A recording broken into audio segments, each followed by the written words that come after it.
Olá, seja bem-vindo ao nosso 123º dia de leitura bíblica. Meu nome é Everton Alonso.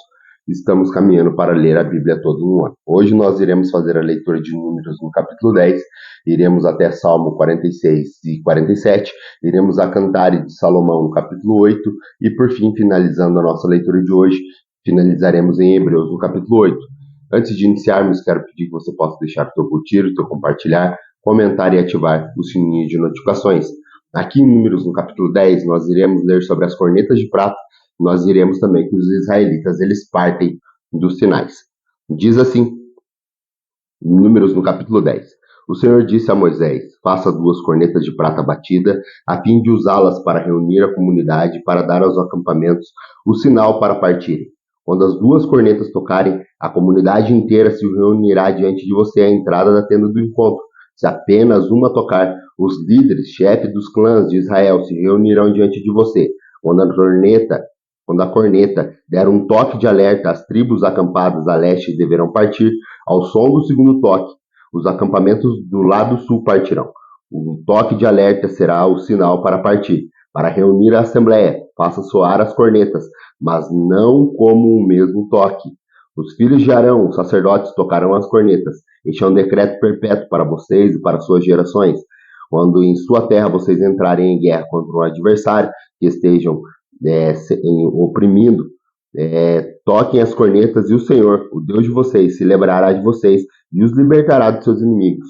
Quando também os seus dias festivos, nas festas fixas e no primeiro dia de cada mês, vocês deverão tocar as cornetas por ocasião dos holocaustos e da oferta da comunhão, e elas serão um memorial em favor de vocês perante o seu Deus. Eu sou o Senhor, o Deus de vocês.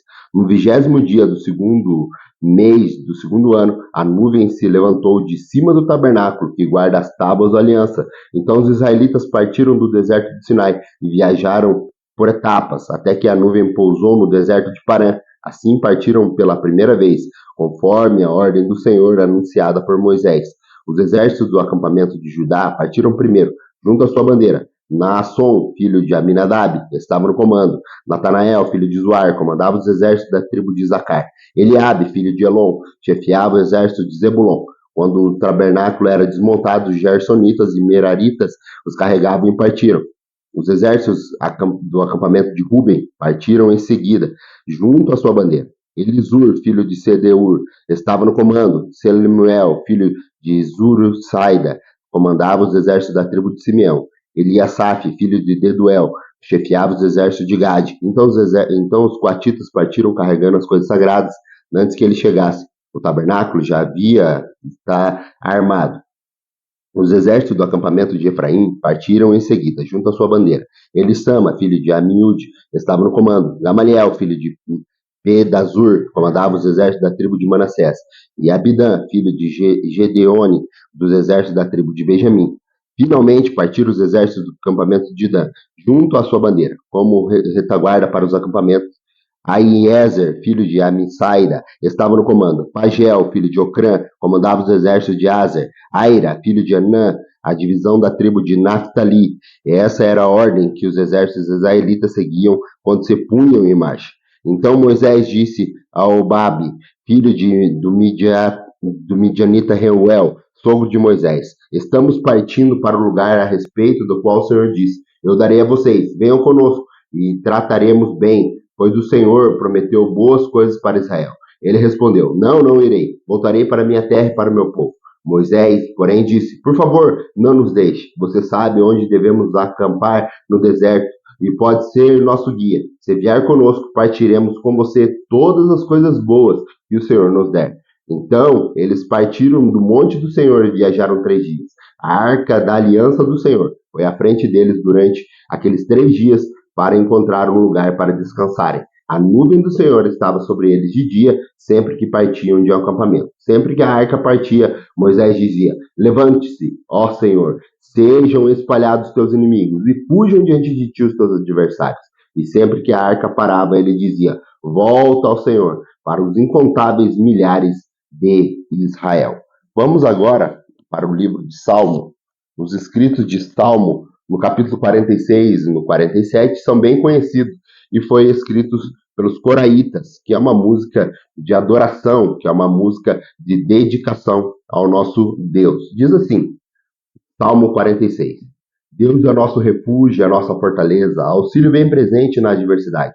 Por isso não temeremos, ainda que a terra trema e os montes afundem no coração do mar, ainda que estrondem as águas turbulentas e os montes sejam sacudidos por sua fúria. Há um rio cujas águas, canais alegram a cidade de Deus, o santo lugar onde habita o Altíssimo. Deus está nela, não será abalado. Deus vem em seu auxílio desde o romper da manhã. Nações se agitam, reinos se abalam. Ele ergue a sua voz e a terra se derrete. O Senhor dos Exércitos está conosco. O Deus de Jacó é a nossa torre segura. Venham, vejam as obras do Senhor, seus feitos estarrecedores na terra. Ele dá fim às guerras e até aos confins da terra. Quebra o arco, despedaça a lança, destrói os escudos com fogo. Parem de lutar, saibam que eu sou Deus. Serei exaltado entre as nações, serei exaltado na terra. O Senhor dos Exércitos está conosco. O Deus de Jacó é a nossa torre segura. Salmo 47. Batam palmas, vocês, todos os povos. Aclame a Deus com um cântico de alegria, pois o Senhor Altíssimo é temível.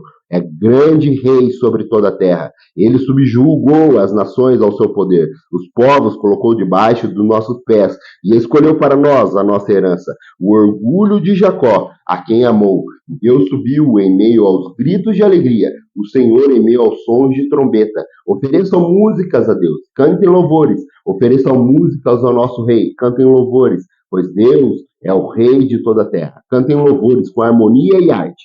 Deus reina sobre as nações. Deus está sentado em seu santo trono. Os soberanos das nações se juntam ao povo de Deus, de Abraão, pois os governantes da terra pertencem a Deus e ele é soberanamente exaltado. Vamos agora ao livro de Cantares de Salomão, ou Cântico dos Cânticos, que é a nossa última leitura, que é o capítulo 8, que nós vamos fazer a conversa entre o amado e a amada. Aqui nós vamos encontrar, a partir do verso 1, ainda a amada continuando a falar. Diz assim esse diálogo entre o amado e a amada.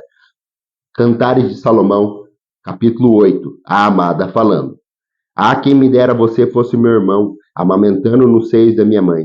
Então, se eu o encontrasse fora de casa, eu o beijaria e ninguém me desprezaria.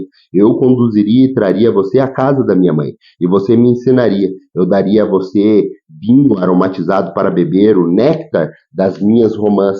O seu braço esquerdo esteja debaixo da minha cabeça, e o seu braço direito me abrace.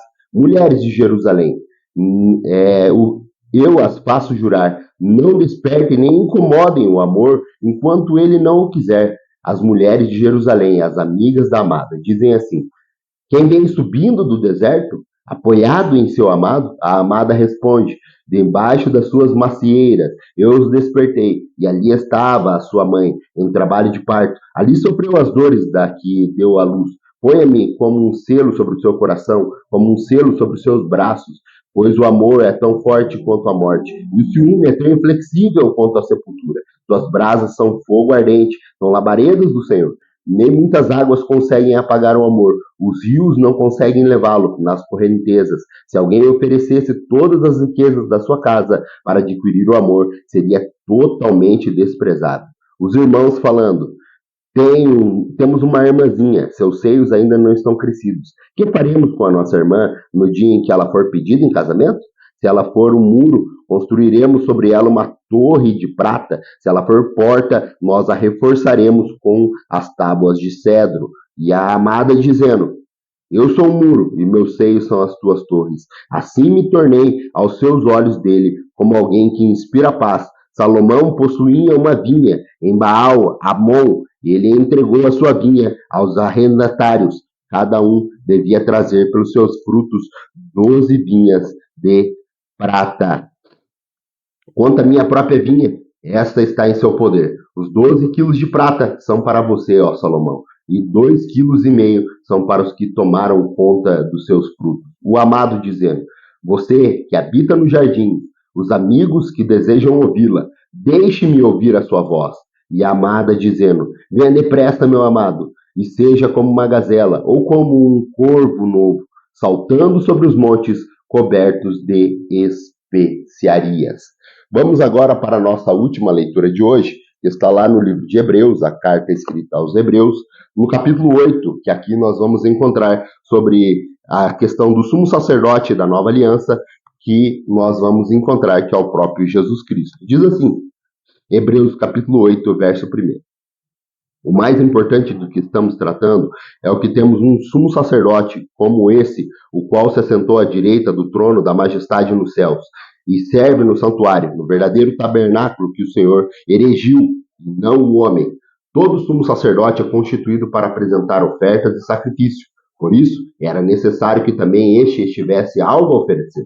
Se ele estivesse na terra, não seria nem seria sumo sacerdote, visto que já existem aqueles que se apresentam às ofertas prescritas pela lei. Eles servem num santuário que é cópia e sombra daquele que está no céu, já que Moisés foi avisado quando estava para construir o tabernáculo. Tenham cuidado de fazer tudo segundo o modelo que lhe foi mostrado no monte. Agora, porém, o ministério de Jesus recebeu é superior ao deles, assim como também a aliança da qual ele é mediador, e é superior à antiga, sendo baseada nas promessas superiores. Pois, se aquela primeira aliança foi feita, não seria necessário procurar lugar para outro.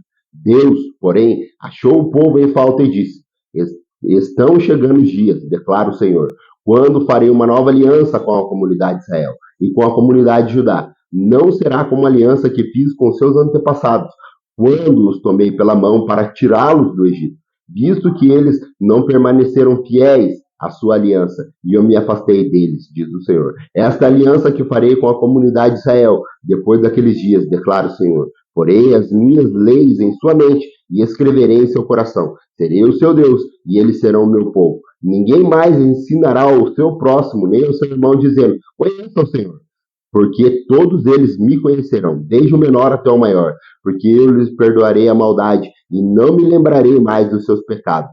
Chamando nova essa aliança, ele tornou antiquada a primeira, e o que se torna antiquado e envelhecido está a ponto de desaparecer. Muito obrigado pela tua companhia, aguardo você amanhã, se assim Deus nos permitir, para mais um dia da nossa leitura bíblica. Até lá, se assim Deus quiser.